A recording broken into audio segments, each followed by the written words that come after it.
Primer tenir en compte que era després de quasi 8 mesos de no haver jugat al rugby i algun jugador molt més temps per lesions i de més, era el primer partit, pues, com bé dius, no? Al principi potser una mica d'ansietat i ganes de jugar i fer coses, i després, tal com va estar transcorrent el partit o la segona part, pues, ara molt millor, no? Sensacions boníssimes, molt bones, perquè els nanos han respost, el que li hem demanat ho han fet, han anat millorant part a part, eren 4 parts de 20 minuts, han anat millorant, sobretot ja de les últimes 20 minuts i els següents, o sigui, els últims 40 minuts,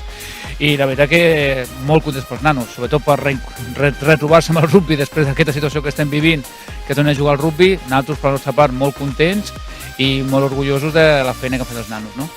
Empezamos el 17 de agosto, hace ya casi un mes y 3 semanas. La verdad es que teníamos dudas, no sabíamos cómo íbamos a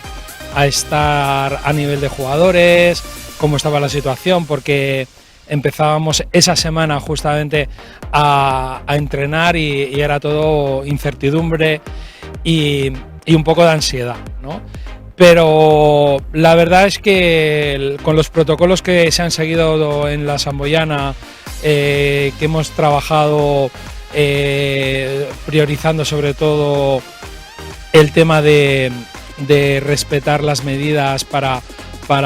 poder seguir trabajando sin necesidad de tener que confinarnos como equipo. La verdad que hemos seguido todos los protocolos que se han establecido y muy contento. Hemos tenido bajas, evidentemente, de jugadores, como entiendo que todos los clubs, pero también hemos tenido incorporaciones de chicos del sub-18 que están respondiendo muy bien, otros jugadores de aquí de la Samboyana que se han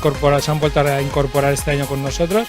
y la verdad que estamos teniendo una media de unos 60 jugadores, entre 50 y 60 jugadores por entreno, y eso es un éxito, vamos,